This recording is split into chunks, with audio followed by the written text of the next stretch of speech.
Hey, what's up? It's Valar. Hope you're doing awesome. Thanks so much for checking out the channel. Like and subscribe. We need this thing to get above 2,000 subs. Like tomorrow. Because I need to do gem giveaways for you guys. Anyway, for all that crap as out the window there, well, after it is, let's actually talk about what today's video is going to be about, which is about 10 legendaries that I think absolutely need a rework. Some of them are actually okay and have uses, and even I've found uses for them, but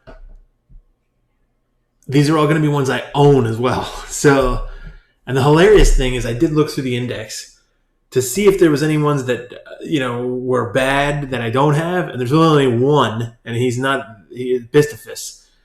But I pretty much own what I would consider some of the worst legendaries in the game. So, that's what this video is going to be about, with some recommendations on what I think they should do to change them. So I've got a lot of legendaries, actually. So, I mean, the legendaries I have some are great, but some are just like I don't use them at all. So, but that's what we're going to look at today. So, without further ado, let's get into it with all 10 of these legendaries. So first, actually, let's take a look at this guy here, Gurgo. Gurgo's actually not bad. So he does have some good crowd control mechanics and everything too, but he's got some things in his kit that need to be changed for sure. And this is the thing that everybody complains about this, and I really do too. You shouldn't get a legendary and they should just sit in your vault, or you should feel like epics are better and all this stuff too. It just doesn't really make that much sense. Like, they need to actually increase the balance of these legendaries. Like, make a lot of them more viable. Because out of the 35 I have, 11 of them or more, so like a full third, are pretty meh, right? So, like, you're not even going to get excited when you get them. Gurgo is actually really hard to get because he's void. He looks super friggin' cool. He's decent, so don't get me wrong on this. And you can use him in arena. But there's a few things that, like, this is okay. Attacks one enemy 2 times, places an extra hit if the target has a freeze debuff. All right, that's cool. This part, though, removes one random buff from each enemy and has an 80% chance to place a freeze debuff on all enemies for 1 turn and grants an extra turn. This needs to be changed 1 to a lower cooldown. Put it on a 5-turn cooldown, book down to 4, or even put it on a 4-turn cooldown and book down to 3, and then just make it an attack. So let him do what he does, but also make it so it not just freezes everybody, it actually attacks everybody too. That simple, right? Add an attack in there and lower the cooldown. And then this here attacks one enemy, places an extra hit. If the target has a freeze debuff. What the hell is the point of this ability? Like, this is his A1 is better than that. Attacks one enemy 2 times and places an extra hit if the target has a freeze debuff. The only thing I think is the damage multipliers on this. But why is it on a cooldown when it's a 1-hitter and his A1 is a 2-hitter and it's on a 6-turn cooldown that you could book down to 5? This doesn't make any sense whatsoever, this ability. So I think this ability should maybe be like an automatic 3-hitter or something that's more dramatic, especially on a 6-turn cooldown. The multiplier, maybe it's higher on this ability, but this ability just seems completely pointless to me when his A1 is actually better. So that doesn't make any sense, that ability. So whatever. So this is cool. The rest of his kit's actually pretty cool. So just a couple minor tweaks on him. That's actually what I think Polarium should change. And then now let's keep going. Let's keep going down the list here. Who we got? So we'll scroll down to, Cillian probably needs a rework too, but he's not one I was going to focus on. But where do you really use him besides Faction Wars? Nowhere. Maybe Arena. But I actually think Crypt King Grawl needs a rework too. So Crypt King Grawl, you're going to be more excited to use J-Rag, Tayrell, anybody. Like, I feel like Crypt King Grawl needs something extra. He's just missing something, I feel like. He's kind of meh, and he's a legendary. But he does have the decreased attack on his A1, which is good. But maybe this could be a 2-hitter, or even a 3-hitter with the decreased attack. Like, that would be nice. That would actually give him some extra chance to do more damage. This 3-time at random with the HP burn that you can tap to a 3-turn cooldown, I guess that's okay. And then this freeze thing, which is useless in Clan Boss, but I mean, he's okay. But really, and then HP in all battles, Cillian probably needs a rework before him, actually. But I just feel like I've used Crypt King Grawl. I did a comparison of him versus J-Reg and Epic, just because those are the... I have maybe tried to think I was going to replace J-Reg with Crypt King Grawl. J-Reg far superior to Crypt King Grawl in Clan Boss. Far superior. Only place I use Crypt King Grawl is in Faction Wars. Now, I'm sure you can find some better uses and everything too, but I feel like there's epics. There's something they need to do to tweak him a little bit. Maybe it's just a multi-hitter right here that actually makes him a little bit better. Oh, that's it. That's all I can really think of right now. So, and then we'll look at... I'm just going straight down the list of the ones I have. So, honorable mention. She wasn't in my top 10, so technically it's going to be 11. But we're going to look at War Mother. And I actually think War Mother's kit is actually not bad. So War Mother is a meme because of how she looks, right? She looks insanely terrible. But this is okay. It's a 2-hitter that does the decreased attack. Each hit places a 50% decreased attack for 2 turns. That would actually be better to be on Grawl, because you don't even need accuracy. Well, I mean, besides getting resisted or something, but it just places it. There's not a chance to place it. This is kind of cool with the bombs. But here's the problem. You can lower it to a 3-turn cooldown. But here's the problem with War Mother is, like a lot of other champions, her AI is completely broken. She never, ever, ever, ever uses this ability on auto. Never. And like I've done a video on her too. This would be so cool if she does, because she'll stack up a ton of bombs and then just boom, nuke it down. But she'll have this thing on cooldown and never use it. So it doesn't even make sense. Right? So, okay. That's...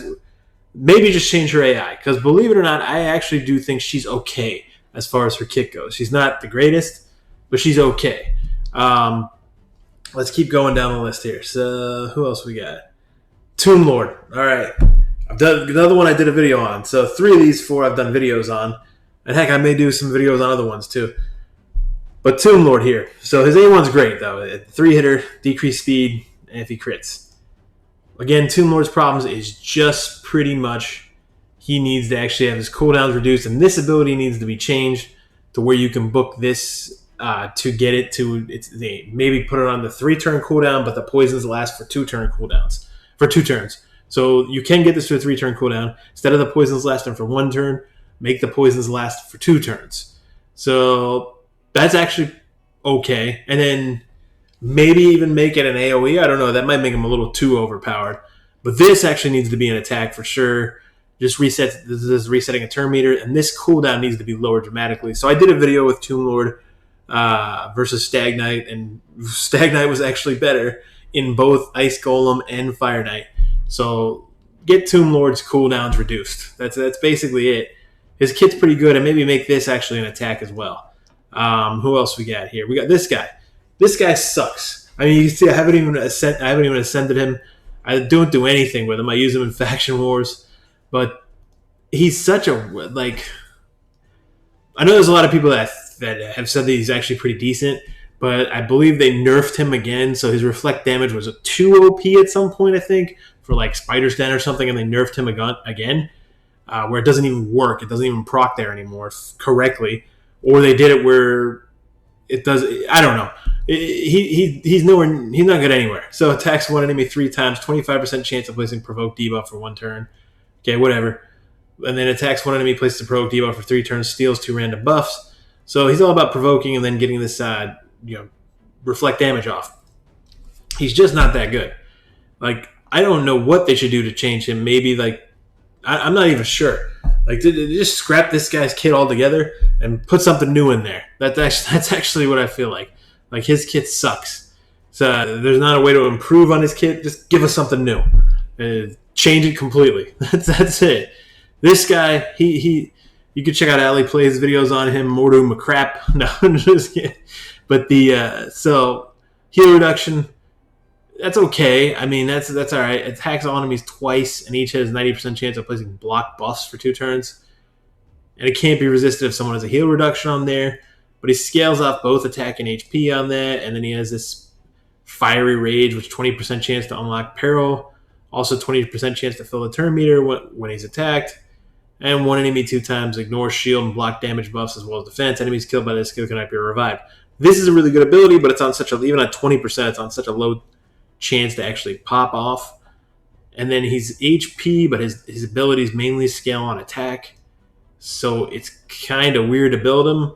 I think they need to change that, make his abilities just purely scale off of HP.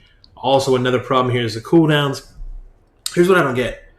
A lot of these Legendaries problems are their cooldowns are ridiculously high, and then you got epics who do things that are actually better on like 3-turn cooldowns. So this guy, you can only book him to a 4-turn cooldown. Why the heck isn't this on a 3-turn cooldown? It's not so overpowered that it's going to be amazing. Yes, it's an AoE that hits twice. It doesn't hit so hard that it's going to be wonderful and amazing. Like, just make this a 3-turn cooldown. Like, that would actually make him so much better. Scale his abilities off of HP, all of them. Forget the attack / HP and make this a 3-turn cooldown. That's probably actually going to make it so he's more viable and good. So we got that. And then, of course, we got Skull Lord Valar Gaming. Skull Lord Vargal. I don't even think I'm going to take this guy past where I did. I was going to 60 him, do all that stuff. I farmed up Skull Sworns like everybody else. But he's just pure trash. I mean, this guy sucks. Like, there's no other way around it. This is okay. 2-hitter with the heal reduction. You'd think that'd be good. The strength and okay. The only use I can see for him is basically his whole point is just to provoke one single target and sit there and get attacked by that target the whole time, because this is on 100% uptime if you book it. That's his only purpose whatsoever. So I guess he is just a meat shield for one target, though. Should be an AoE provoke. He'd be pretty damn cool if it was an AoE provoke on a 2-turn cooldown, so you can actually just keep getting AoE provokes off. That would be actually really, really cool. And this on a 5-turn cooldown, like, again, you've got Stagnite, who does decreased attack and decreased defense on a 3-turn cooldown. And there's any number of other ones that do it on a 3-turn cooldown. Like, I believe War Maiden, well, she doesn't do decreased attack, but War Maiden does decreased defense on a 3-turn cooldown. So, this guy's just all over the place. They really need to go back to the drawing board on him. Hopefully they can at least find him some viability, like the Shamrock. Like, Shamrock was really easy to get. Took him a year to rework him. I'm sure we'll get a rework on him in 2021, this guy. Whatever. I'm just going to stick him in the vault and do nothing with him. So another one, Candifron. I've pulled some of these and never barely used them. So I never even used Candifron. All right, so whatever. But he attacks one enemy, places an extra hit if the target is under an increased attack buff. That's pretty lame. Like, it's only a 1-hitter, and the target has to be under an increased attack buff. That's one of the lamest abilities in the game. I mean, I think rares have better abilities than that. Then the attacks all enemies, grants an extra turn, resets the cooldown of On the Hunt skill if this attack kills an enemy. Now, that's okay on a 3-turn cooldown. Not terrible. This On the Hunt places a perfect Veil buff and a 50% increased attack buff on this champion for 2 turns on a 5-turn cooldown. Maybe lower this to a 4 or 3-turn cooldown or something. And then damage increases by 40% while attacking under Veil or Perfect Veil. So not bad. But I would say his A1 needs to be changed. It's terrible. Like, there's no point. Whatever. All it does is 1-hitter, and the person has to be under an increased attack buff for an extra hit. Just make it a 2-hitter. Make it a 2-hitter and give him something extra with it. Forget about what the other person has to have. And then this one, put it on... this is actually not that bad. 3-turn cooldown. That's actually pretty good.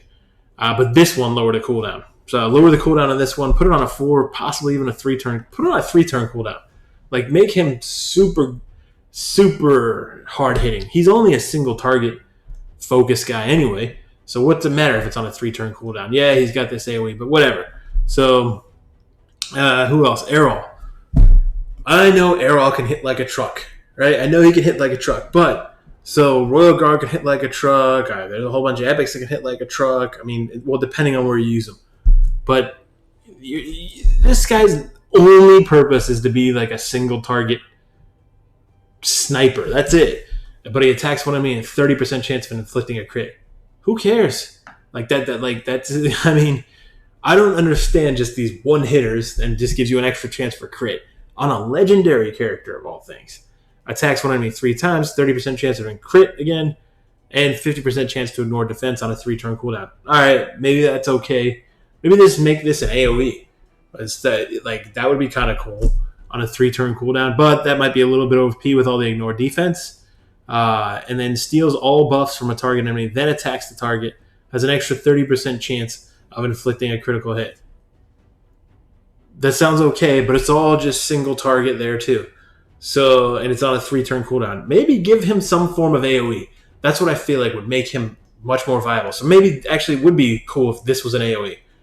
Didn't have to change. This was an AoE, and maybe this did something extra, like a block cooldown skills or something like that, instead of this thing with just a crit. Like, who cares? So that increased ally attack in dungeons. Royal Guard is the same aura as that, actually. And he's an epic. So there's that guy. And then, of course, here's Tila Gormain. I've never even used Tila Gormain. Now, I know she's got more viability with... she does do Leech, so she's gotten some new viability. Attacks one enemy, steals one random buff from the target. That's lame. I mean, she's support. She's based off of HP damage. Whatever. She steals a random buff. All right, whatever. It needs a little more than that. Attacks one enemy, places HP burn debuff for 2 turns. Places continuous heal buff on all allies for 2 turns if the attack's critical, but it's on a 4-turn cooldown, which you cannot book. This needs to be on a 3-turn cooldown. So do the HP burn. That ability is actually pretty decent. If it's on a 3-turn cooldown, it'd be so much better. And then this AoE here that does the leech, 85% leech, and then 100% heal reduction debuff for 2 turns. But it's on a 5-turn cooldown that goes down to a 4-turn cooldown. Again, cooldowns. We need to get the cooldown to a 3-turn cooldown on this. Why? I don't understand. Like, why is it so... It's not going to be OP if it's on a 3-turn cooldown, is what I feel like. So, there's just some minor tweaks. Change her cooldowns. That's about it. If you change these cooldowns, she could be really, really good, actually. Now, here's another one that's just complete trash. This girl is just plain bad. And I pull her... I pulled her even on alt accounts that I've gotten. I think I've pulled her 4, 5, 6 times, something like that. And it is the most disappointing legendary you can possibly get in the game right now, I feel like. I almost feel like she's probably the worst legendary in the game right now. I really do, actually. She's got absolutely no use. I even think Skull Lord Valar, or whoever the hell his name is actually slightly better than her. Attacks one enemy, fills the turn meter of a random ally by 15%. Fills the turn meter of all allies by a further 15% if the attack's critical. I guess that's okay because it does have the turn meter fill, so that's okay. But this bomb that detonates after 1 turn, whatever. It's on a 5-turn cooldown. You book down to 4. This is kind of cool, but Senesha does this better. So this is on a 5-turn cooldown when you book it too. Exchange remaining HP levels with a target enemy, then attacks with a fault skill. But Senesha does it with your allies. So maybe it would be kind of cool if they could incorporate something like that into her kit and give her lower cooldowns. Because it's easier for you to get Senesha than it is her. And then her aura is actually decent because if you don't have a better aura, her speed aura is good in the arena. But that's really the main purpose you would use it for, is her speed aura, and maybe, okay, those bombs or the turn meter fill are okay. But that's about it. I mean, so I actually mentioned 11 legendaries here, and they're all pretty damn underwhelming. So I really feel like maybe I'm missing some, so throw some comments in there. Wanted to just put this list out there to get something out there to say this is stuff I think needs reworked, and it's stuff I have, and stuff that for the most part I feel like you gotta force like a use in there for them. There's so many epics that outdo a lot of these legendaries too, which you should be excited on any legendary you pull. I feel like they should actually outshine epics. It just makes sense. So anyway, that's going to be it. Hope you enjoyed the video. If you did, leave a comment. Let me know. If you didn't, leave a comment. Let me know too. But thank you very much. I'll be back soon with another video.